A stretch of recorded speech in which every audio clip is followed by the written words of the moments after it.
On the show this week, a sign of growing rift, Pakistan wants US to restrict CIA activities on its own soil. At a time when talks are back on track, Hafiz Saeed slams cricket diplomacy, warns Pakistan government of dire consequences. It's a sign of changing equations in the new global order. India agrees to restore defense ties with China once again. The much-anticipated report is finally out in Bangladesh. It blames manipulators for the recent market crash. UN report slams Sri Lanka for grave human rights violations during the war. Government rejects the report as flawed. Hello and welcome to a fresh episode of The Week Gone By with me, Indrajit, where we will give you all the top stories that happened in Southasia over the past 1 week.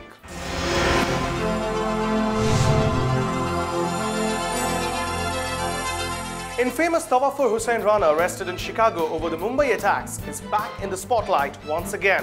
This after his sensational revelations that he provided support to 2611 terrorists at the behest of the Pakistani government and ISI. India on Friday hoped that the US will provide it access to Pakistani Canadian Rana for further interrogation.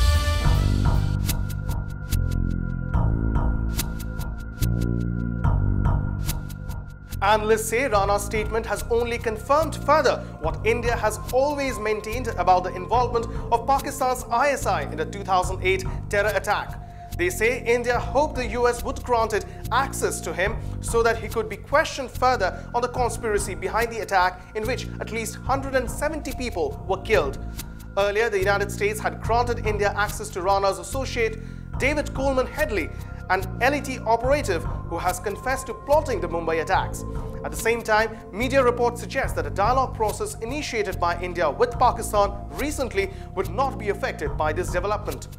The request by Indian investigators to question Rana was sent to authorities in the US after gathering evidence about his involvement in the planning of the 2611 attacks, and a reply from Washington is expected by mid-May. The request was sent under the Mutual Legal Assistance Treaty between the two countries. In New Delhi, the Ministry of External Affairs said on Thursday that there is no dilution in India's position that all those responsible for the Mumbai terror attack should be brought to justice expeditiously, and the ongoing dialogue with Pakistan will seek to address the country's terror-related concerns.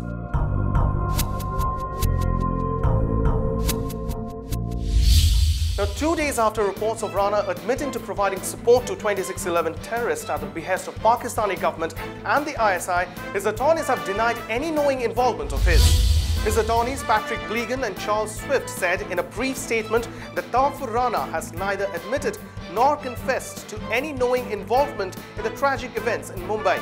They further added that Rana maintains his position that he has never knowingly provided support to any terror organization.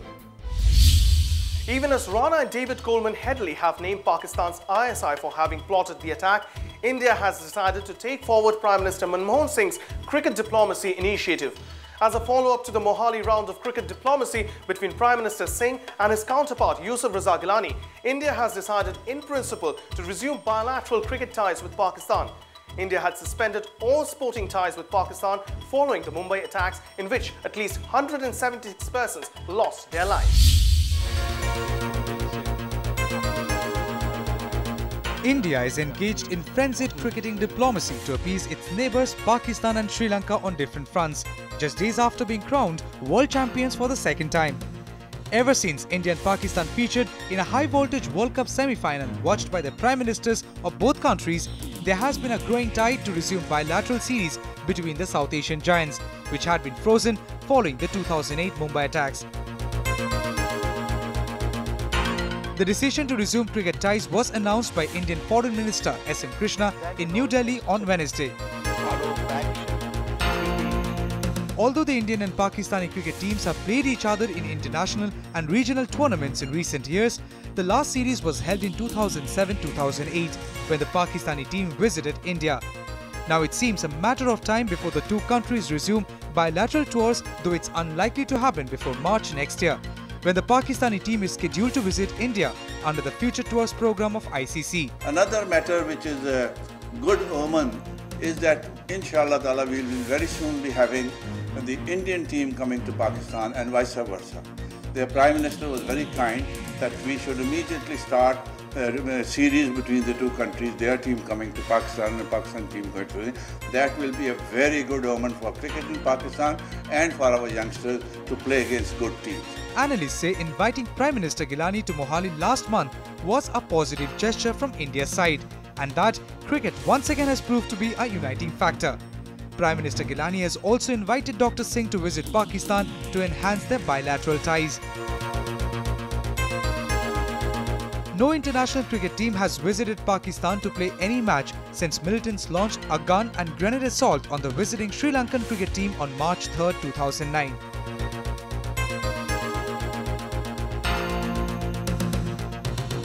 But the refreshing news is that India has also expressed its willingness to tour Pakistan.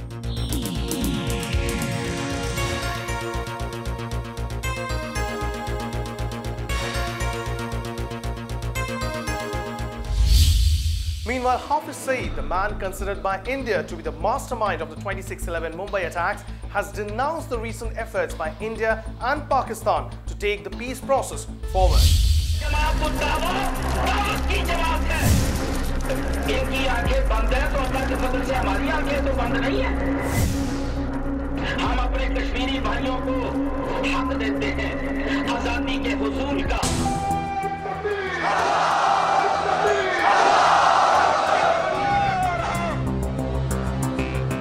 He has done it before and he is doing it again, and that too under the broad daylight. Hafiz Saeed, the man India accuses as the mastermind behind the 26/11 Mumbai carnage, denounced the renewed efforts of both India and Pakistan government to initiate the much paralyzed composite dialogue between the two nations. Question is, can the Pakistani government hear him, or do they need India to provide evidence this time? Saeed denounced the recent cricket diplomacy and has raised the issue of Kashmir's liberation again, and that too in Islamabad, the capital of Pakistan. Although people from both sides of the border only pray for peace in the region, but it looks like nothing will convince Hafiz Saeed to abjure such heinous intentions. दोस्ती और ये तिजारत और ये cricket diplomacy ये कोई हकीकत नहीं रखती। इंडिया की दोस्ती के लिए पाकिस्तान की हुकूमत जो अंदाज इख्तियार कर रही है, पाकिस्तान को, पाकिस्तान के आवाम को ये किसी शक्ल में कबूल नहीं है। Saeed and his men are on with their agenda and has now even stooped to the level of manipulating young minds.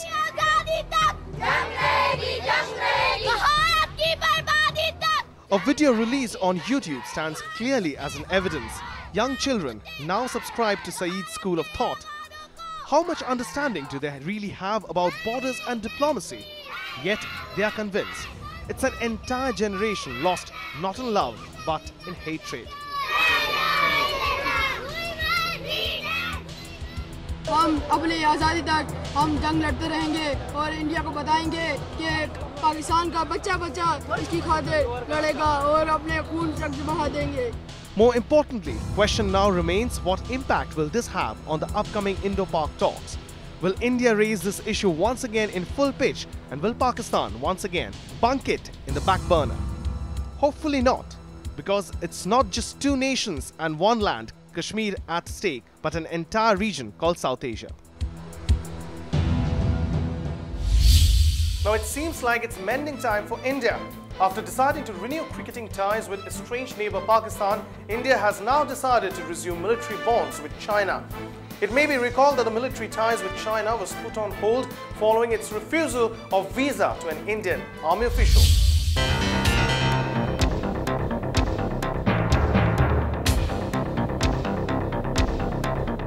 India and China have agreed to resume defence exchanges, which were halted last year after China refused a visa to a Kashmir-based general.